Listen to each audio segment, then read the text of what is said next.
guys, and welcome to my brand new video on the fourth part of reading The Christmas Carol was inspired by Charles Dickens. I'm glad everyone enjoyed my three parts of reading The Christmas Carol with me.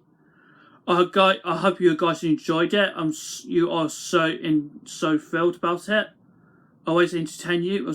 I hope you guys are really impressed so far during this wonderful Christmas season of the year.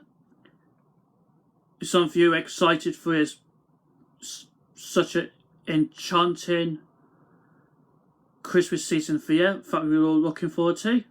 So next week's going to be Christmas holiday next week. I hope you guys can't wait for that. So I have finished reading three chapters of Christmas Carol. It was Riley's Ghost, The Ghost of Christmas Past, The Ghost of a Christmas Present. Now we are on chapter 4 of The Ghost of Christmas Yet to Come. So, if you're aware of that, guys, some of you need to be aware. We need to stay safe during this winter season. Okay, so I hope you enjoyed reading with me, guys, and if you are comfortable to listen to me, once 2 more chapters left, then we'll be finished. Okay, so we're on chapter 4, The Last of the Spirits. Okay. The spirit, the fountain slowly and gravely silently approached. When it came near him, Scrooge bent down upon his knee, for in the very air through which the spirit moved, it seemed to scatter gloom and mystery. It was shrouded in a deep black garment, which concealed its head, its face, its form, and left nothing of it visible save one outstretched hand. But for this, it would have been difficult to detach its figure from a light, from separate it from a darkness, but which it was surrounded. He felt that it was tall and stately when it came beside him, and that its mysterious presence filled him with a solemn dread. He knew no more, for the spirit neither spoke or moved. I am a presence of the ghost of Christmas yet to come, said Scrooge. The spirit answered not, but pointed onward with his hand. You are about to show me shadows of the things that have not happened, but it will happen in a time before us. Scrooge pursued. Is that so? The upper portion of the garment was contracted for the instant in its folds, as if a spirit had enslaved its head. That was the only answer he received, although, well used to ghostly company by this time, Scrooge feared the silent shape so much that his legs trembled beneath him, and he found that he could hardly stand when he prepared to follow it. The spirit paused a moment, as observing his condition, and gave him time to recover. But Scrooge was all the worse of this. It thrilled him with a vague, uncertain horror to know that behind a dusky fold there were ghostly eyes intently fixed upon him, while though he stretched his own to utmost, could see nothing but a spectral hand, and no great heap of black ghost of the future. he exclaimed. "I fear you're not more than any spectre I have seen. But as I know your purpose is to do me good, and as I hope so, live to be another man from what I was, I am prepared to bear you company and do it with a thankful heart. Will you not speak to me?" It gave him no reply. The hand was pointed straight before them. "Lead on," said Scrooge. "Lead on. The night is running fast, and it is precious time to me. I know. Lead on, spirit." The phantom moved away as it had come towards him. Scrooge followed in the shadow of his dress, which bore him up. He thought carried along. They scarcely seemed to enter the city, for the city rather seemed to spring up about them and encompass them of its own act. But they were in the heart of it, unchanged amongst the merchants, who hurried up and down, and chinked the money in their pockets, and conversed in groups, and looked at their watches, and trifled thoughtfully with the great gold seals, and so forth. Put your keys on the ramp, please. As Scrooge had seen them often, the spirit stopped. But one little knot of businessmen, observing that a hand was pointed to them, Scrooge advanced to listen to their talk. "No," said a big, great fat man with a monstrous chin. "I don't know much about it. Neither way. I only knew he's dead." "When did he die?" cried another. "Last night, I believe." "Why, what was the matter with him?" asked the third, taking a vast quantity of snuff out of a very large snuff box. "I thought he did never die." God knows," said the first, with a yawn. "What has he done with his money?" asked the red-faced gentleman with a paddler's experience on the end of his nose that shook like a gills of turkey cock. "I haven't heard," said a man with a large chin, yawning again. "Left it to his company. Perhaps he hasn't left it on to me. That's all I know." This pleasantly was received with a general laugh. "It's likely to be a very cheap funeral," said the same speaker. "For upon my life, I don't know of anybody to go to it. Suppose we make it a party and find it here?" "I don't mind going if the lunch is provided," observed the gentleman with the excrescence on his nose. "But I must fed if I make one." Another laugh. "Well, I am the most disinterested among you, after all," said the first speaker, "for I never wear black gloves and I never eat lunch. But I will offer to go, if anybody else will. When I come to think of it, I'm not at all sure that I wasn't his particular friend, for we used to stop and speak whenever we meet. Bye-bye." Speakers and listeners strolled away, and mixed with the other group. Scrooge knew the men, looked towards the spirit for explanation. The phantom glided on to the streets. Its finger pointed to the person's meeting. Scrooge listened again, thinking that the explanation might lie here. He knew these men also perfectly. They were men of business, very worthy, and of great importance. He made a point always of standing well in their esteem, in a business point of view. That is strictly in the business of point of view. How are you? Said one.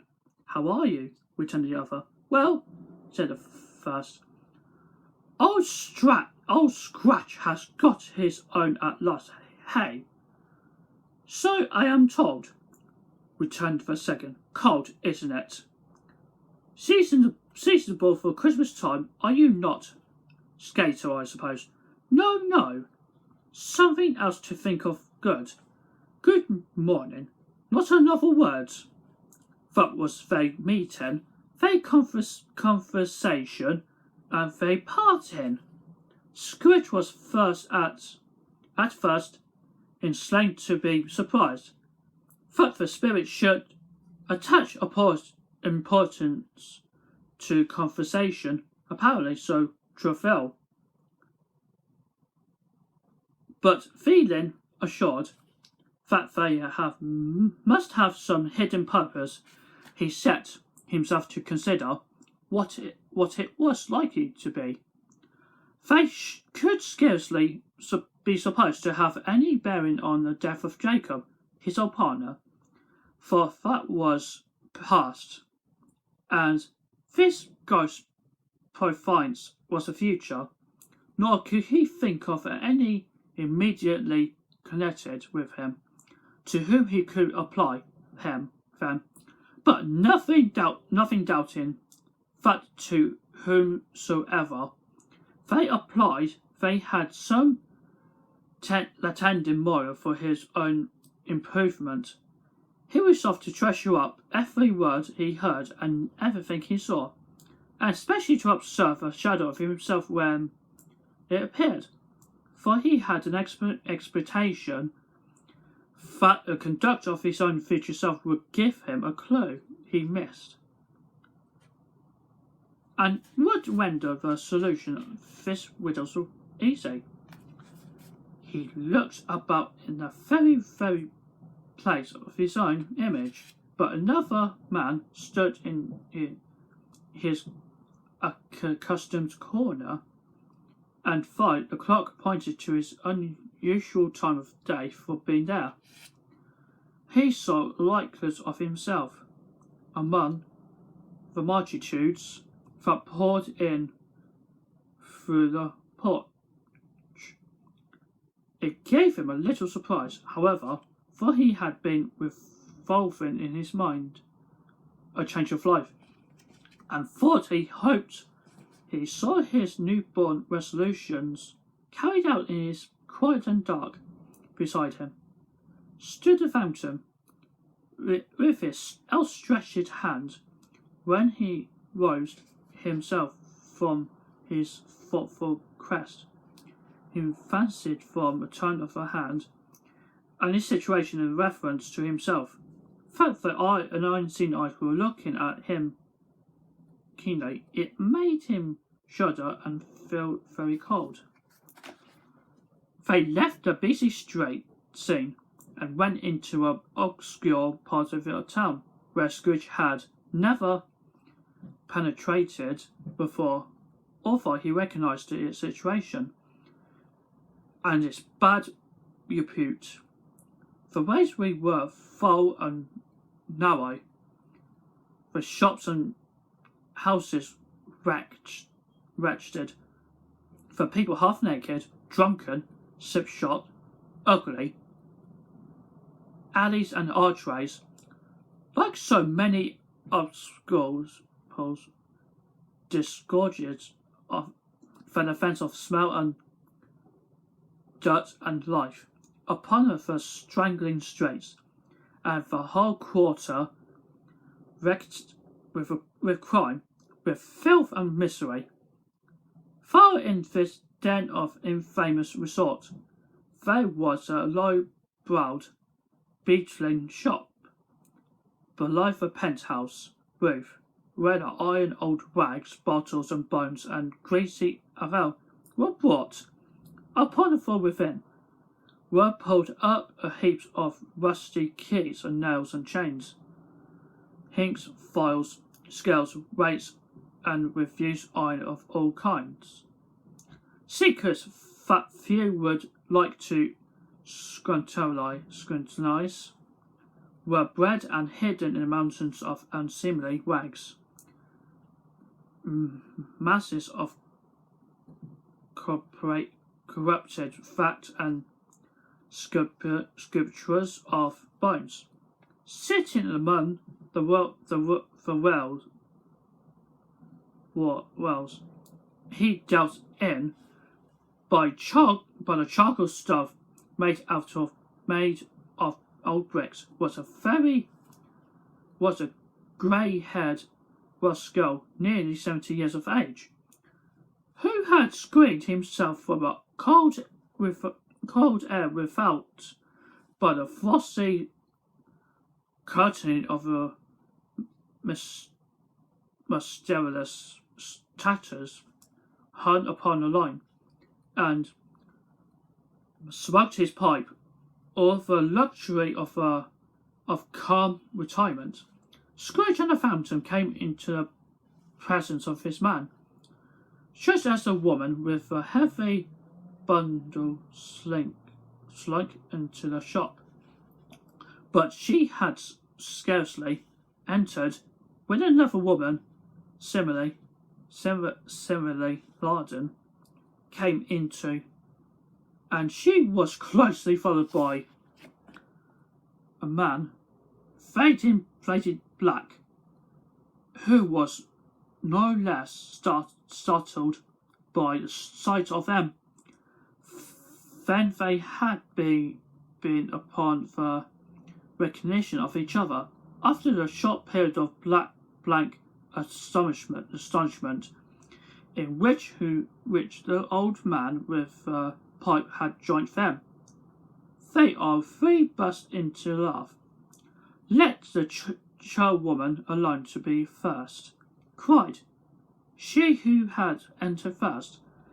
"Let the laundress alone to be a second, and let the undertaker's man alone to be a third.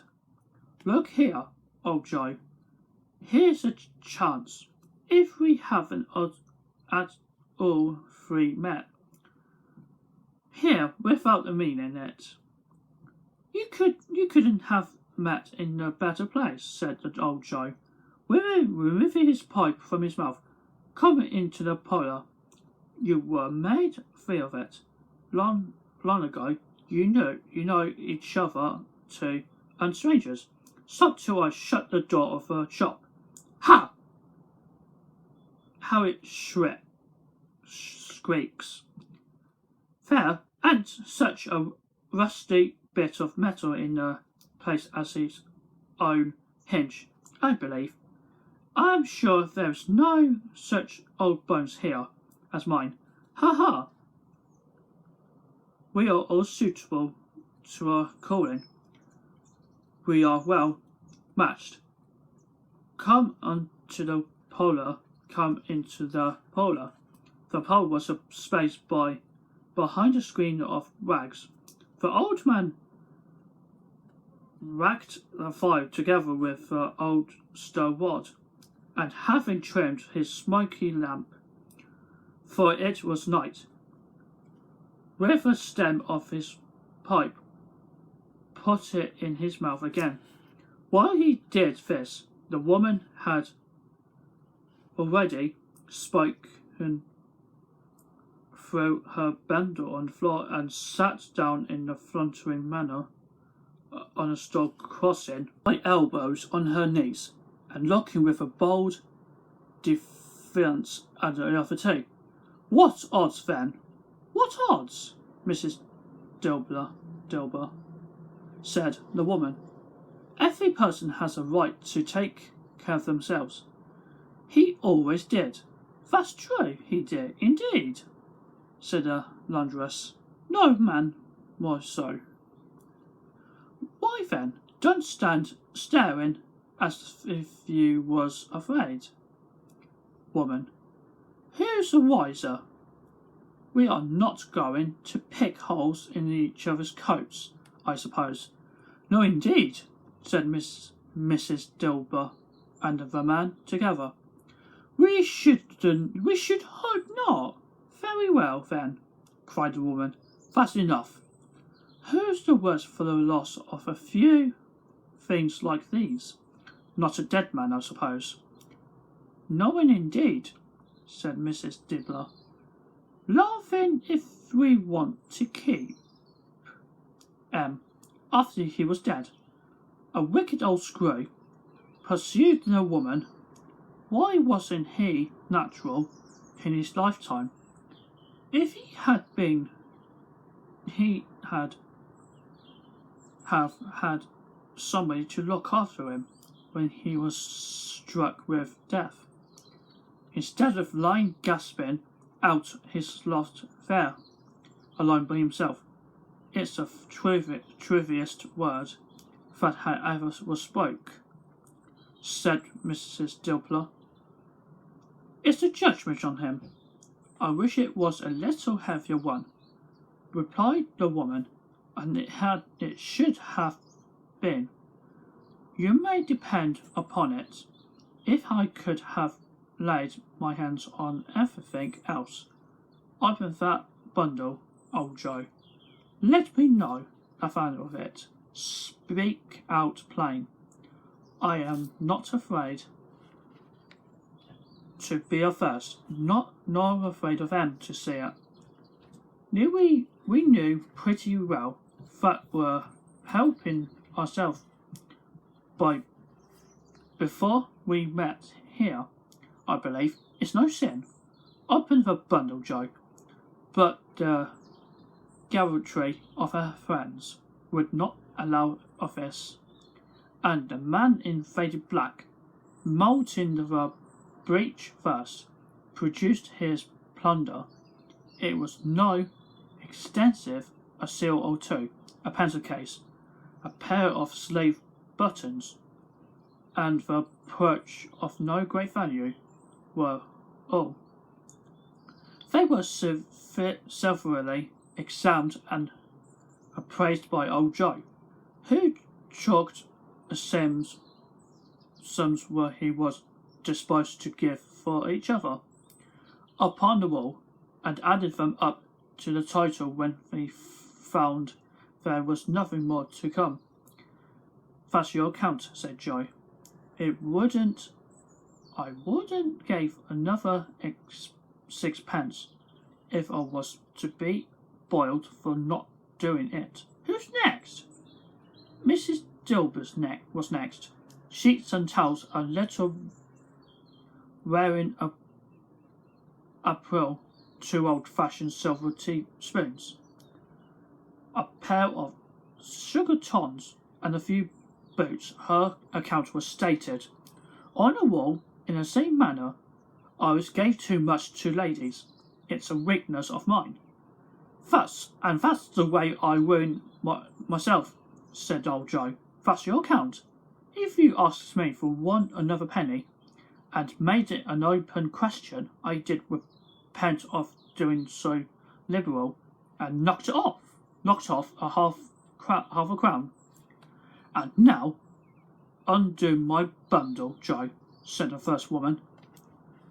Joe went down on his knees for the greater convenience of opening it, and having unfastened a great many knots, dragged out a large and heavy roll of some dark stuff. What do you call this? said Joe. Bed curtains. Ah, returned the woman, laughing and leaning forward on her crossed arms. Bed curtains? You don't mean to say you took them down, rings and all, with him lying there, said Joe. Yes, I do, replied the woman. Why not? You were born to make your fortune, said Joe, and you will certainly do it. I'll certainly shan't hold my hand. when I get anything in it by reaching it out for the sake of such a man who as he was. I promise you, Joe, returned the woman coolly. Don't drop that oil upon the blankets now. His blankets, asked Joe. Who else do you think? Replied the woman. He isn't likely to take the cold without them. I dare say. Hope he didn't die anything from catching said old Joe. Stopping his work, looking up.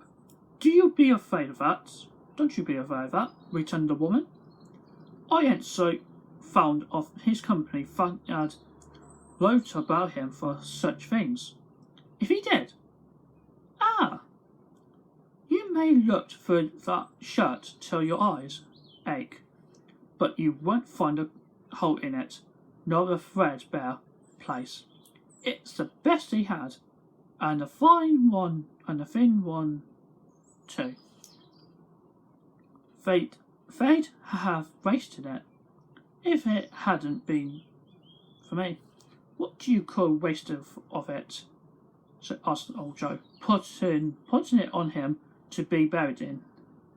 To be sure, replied the woman with a laugh. Somebody was fool enough to do it, but I took it off again if calico aren't enough good for such a purpose. It isn't good enough for everything. It's quite as becoming into the body. He can't look uglier than he did in that one. Scrooge listened to his dialogue in horror as they sat grouped about their spile, and the scanty light afforded by the old man's lamp. He filled them with a detestation and disgust which could hardly have been greater though they had been obscene demons. Marketing of the corpse itself. Laughed the same woman, when old Joe, producing a flannel bag with money in it, told out there several gains upon the ground. This is the end of it. You'll see. He frightened everyone away from him when he was alive, to profit us when he was dead. Ha ha ha, spirit, he said Scrooge, shuddering from head to toe. I see. A case of this unhappy man might be my own. My life tends that way. Now, must for heaven what it was. What is it? He recoiled in terror. Well, the scene had bare, uncurtained bed on which beneath a ragged sheet they lay a something covered up, which, though it was dumb, announced it itself an awful language.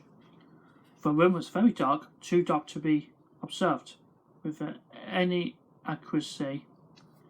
Though Scrooge glanced round it in obedience to a secret impulse, anxious to know what kind of room it was. A pale light, rising in the outer air, fell straight upon a bed, and on it, plundered and barefoot, unwatched, and raped, uncared for, was the body of his man. Scrooge glanced towards the fountain, its steady hand with a pointed to head. The cover was so carelessly adjusted that there was slightest raising of it. A motion of a finger upon Scrooge's part would have disclosed the face if thought of. He thought of it, felt how easy it would be to do, and longed to do it but they had no more power to withdraw their foe than to dismiss the spectre at his side. Oh cold, ragged, dreadful death, set up fine out to here, and dress it with such terrors as thou hast at full command. For this is thy dominion, but of the loved, revered, and honoured head. Thou canst not turn one head to thy dread purposes, or make one feature odious. It is not that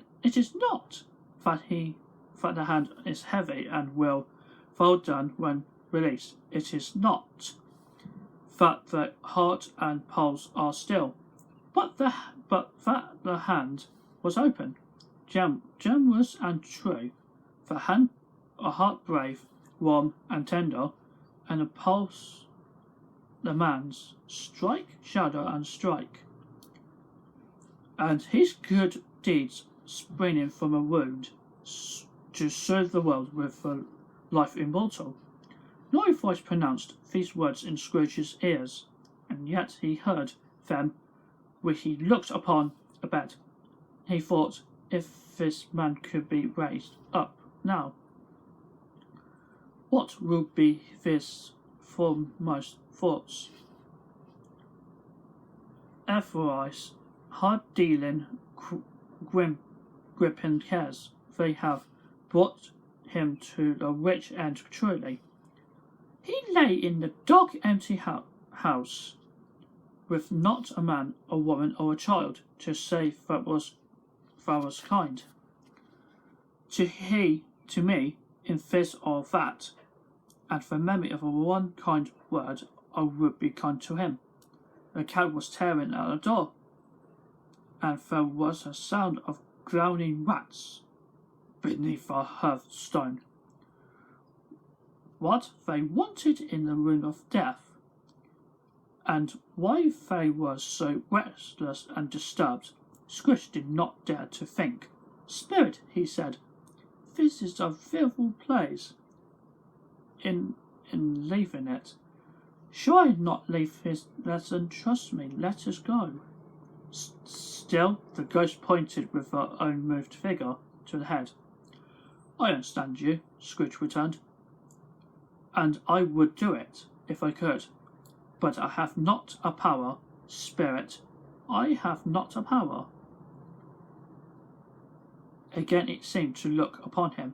If there is any person in the town who feels emotion caused by his man's death, said Scrooge, quite organised, showed that person to me. Spirit, I beseech you. The fountain spread its own dark robe behind him for the moment, like the wing, and withdrawing it, filled the room by daylight, where the mother and her children were.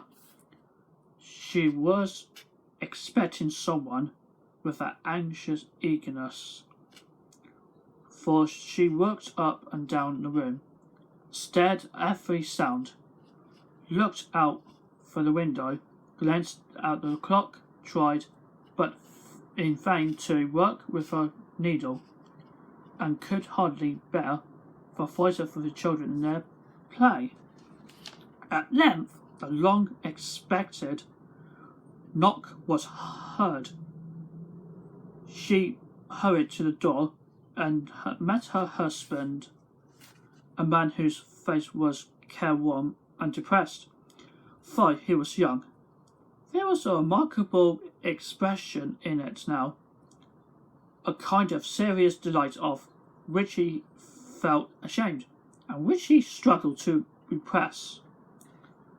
He sat down to the dinner that he had been hoarding for him by the fire, and she asked him friendly what news, which was not until after the silence. He appeared embarrassed how to answer. Is it good, she said, or good or bad? To help him. Bad, he answered. We were quite quite ruined? No, there is hope yet, Caroline. If he relents, she said, amazed, there is nothing is past hope. If such a miracle has happened, he is past relenting, said her husband. He is dead. She was a mild and patient creature if her face spoke truth, but she was thankful in her soul to hear it, and she said so. With a clasped hands, she prayed forgiveness the next moment, and was sorry, but the first wondrous emotion of her heart. What a half-drunken woman, who I told you of last night, said to me.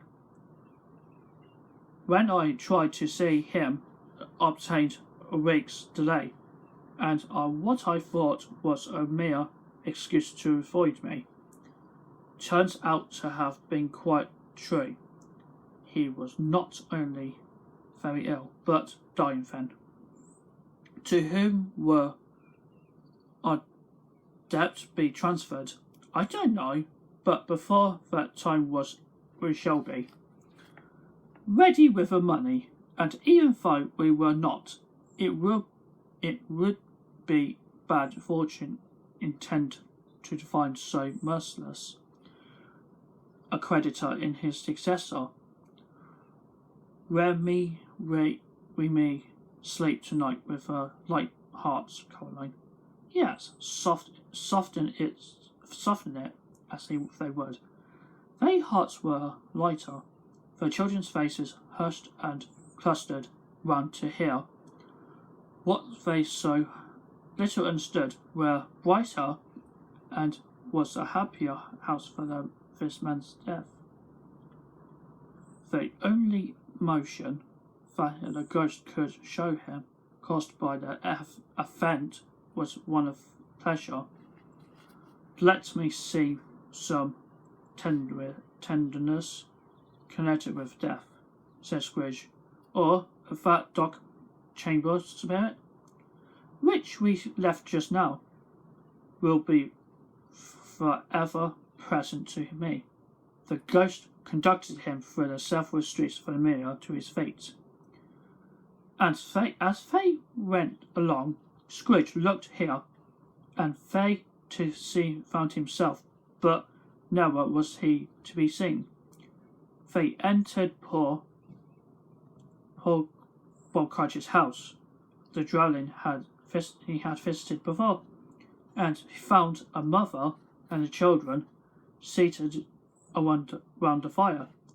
Quiet, very quiet, the little noisy Cratchits were as still as statues in one corner, and sat looking up at Peter, who had a book before him. The mother and her daughters were engaged in sewing, but surely they were very quiet, and he took a child and set him in the midst of them. Where he had Scrooge heard those words, he had not dreamed them. The boy must have read them. Out as he and the spirit crossed the threshold. Why did he not go on? The mother laid her work upon the table and put her hand up to the face. The colour hurts my eyes, she said. The colour, oh poor Tiny Tim. They are better now. They are better now again, said Cratchit's wife. It makes them weak by candlelight, and I wouldn't show weak eyes to your father when he comes home for the world. It must be near his time. Pass it, brother, Peter answered, shutting up his book. But I think he's walked a little slower than he used. These few lasting evening, mother. They were very quiet again. At last, she said, in the steady, cheerful voice that only faltered once, I have known him walked with Tiny Tim upon his shoulder, very fast indeed. And so have I, cried Peter often. And so have I, exclaimed another. So he had all, but he was very light to carry, she resumed, intent upon her work, and his father loved him, so it was no trouble, and it's your father at the door. She hurried to meet him, and little Bob in his comforter. He had need of it, poor fellow. Come in. His tea was ready for him on the hob, and they all tried who should help him to it most. Then the two young crutches got upon his knees, and laid each child and a little cheek against his face, if they said, "Don't mind it, father, don't be grieved." Bob was very cheerful with them, and spoke pleasantly to all the family. He looked at the work upon the table, and praised the industry and speed of Mrs. Crouchit and the girls. They would be done long before Sunday, he said. Sunday? You went today then, Robert, said his wife. Yes, my dear, returned Bob. I wish you could have gone. It would have done you good to see how green the place is. But you will see it often. I promised him that I would work there on Sunday. My little child, cried. My little child. He broke down all at once. He can help it, if he could have helped it. And his child would have been further apart, perhaps, than they were. He left the room and went up the stairs into the room above, which was lighted cheerfully and hung with Christmas. There was a chair sat close above beside a child, and there were signs of someone having been there lately. Poor Bob sat down in it, and when he had thought a little composed himself, he kissed a little face. He was reconciled to what had happened, and went down again quietly, quite happy. They drew a fire and talked of girls and a mother working still. Bob told them of the extraordinary kindness of Mr. Scrooge's nephew, who he had scarcely seen but once, and who, meeting him in the street that day and seeing that he looked a little, just a little down, you know, said Bob, inquired what had happened to distress him. Oh, which, said Bob. He is a pleasant-spoken gentleman you ever heard. I told him I am heartily sorry for it, Mr. Crouchit, he said, and heartily sorry for your good wife. By the by, how he knew that? Ever knew that? I don't know. Knew what, my dear? Why, that you are a good wife, replied Bob. Everybody knows that, said Peter. Very well observed, my boy, cried Bob. I hope they do. Heartily sorry, he said, for your good wife. If I can be of any service to you in any way, he said, giving me his card, That's where I live. Pray come to me. Now, it wasn't quite Bob. For the sake of anything, he might be able to do it for us. So much as for his kind way. That this was quite delightful. It really seemed as if they had known our Tiny Tim and felt with us. I'm sure he is a good soul, said Mrs. Crouchit. You wouldn't be sure of it. My dear, returned Bob, if you saw and spoke to him, I shouldn't be at all surprised. Mark what I say. If he got Peter a better situation, only hear that, Peter, said Miss Cratchit, and then, quite one of the girls, Peter will be keeping company with someone and setting up for himself. Get along with you, retorted Peter. Greenman, it's just as likely as not, said Bob. One of these days, though, there's plenty of time for that. My dear, but however, and whenever we part from one another, I am sure we shall none of us forget poor Tiny Tim, shall we? Or this first parting, that there was nothing among us. Never, father, cried they all. I know, said Bob. I know, my dears, when we connect how patient, how mild he was. Although he was a little child, we shall not quarrel easily among ourselves, and forget poor Tiny Tim in doing it. No, never, father, they all cried again. I am very happy, said little Bob.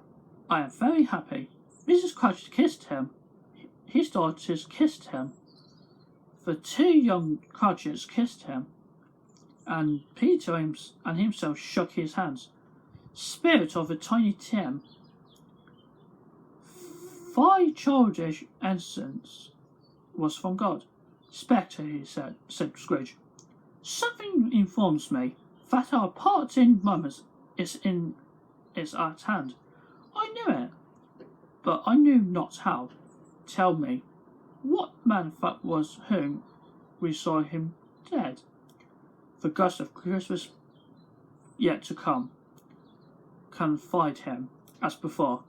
Fie, at a different time, he thought indeed they seemed no other order in these latter visions, save there were in the future into a sorts of business men, but showed him not himself. Indeed, the spirit did not stay for anything, but went straight on as to the end, just now desired, unto put sought by Scrooge to tarry for the moment. This court, said Scrooge, through which we hurry now, is where the place of occupation is, and has been for a length of time. I see the house. Let me behold what I shall see be. In days to come, the spirit stopped. The hand was pointed elsewhere. The house is one yonder. Scrooge exclaimed. Why do you point anyway? The inexorable finger went no change. Scrooge hastened to the window of his office and looked in. It was an office still, but not his.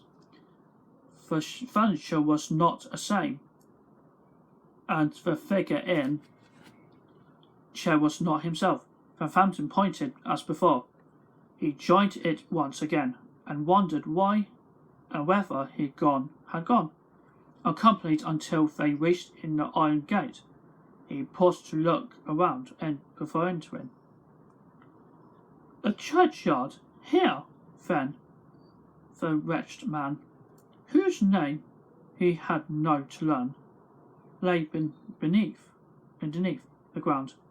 It was a worthy place, walled in by houses, overrun by grasses and weeds. A growth of vegetation's death, no, not life, chucked up with too much burying, fat with a replented appetite, a worthy place. The spirit stood among the grave and pointed down to one. He advanced towards it. Trembling fountain was exactly as he had been, but dreaded that he saw new meaning in his soul shape. Before I drew near to that stone to which you point, said Scrooge, answer me one question. Are these shadows of things that will be, or are they shadows of things that may be only? Still, the ghost pointed downward to the grave by which it stood.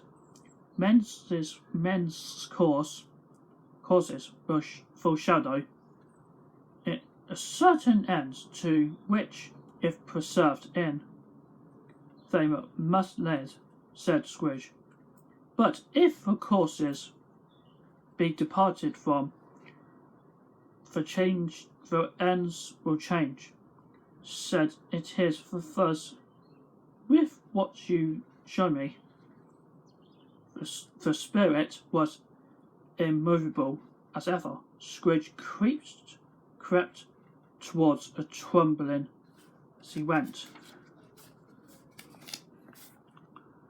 and the following finger read upon the stone of neglected grave on his own name, Ebenezer Scrooge. And with that man whom lie upon the bed, he cried. He upon his knees? The finger pointed from the grave to him and back again. No, spirit! Oh, no, no! The finger was there. Spirit! He cried, tough clutching at his robe. Hear me. I am not the man I was. I will not be a man I must have been, but for this intercourse. Why shove me this, if I'm a past old hoe? For the first time, the hand appeared to shake. Good spirit, he pursued, as down upon the ground he felt it before. Your nature intercedes for me, and pities me, assure me that I yet might change these shadows you have showed me by an older life. The kind hand trembled. I will honour Christmas in my heart, and try to keep it all year. I will live in the past, present, and the future. The 3 spirits of all 3 shall strive with him. I will not shut out the lessons that they teach. Oh, tell me, I may sponge away the writing of this stone.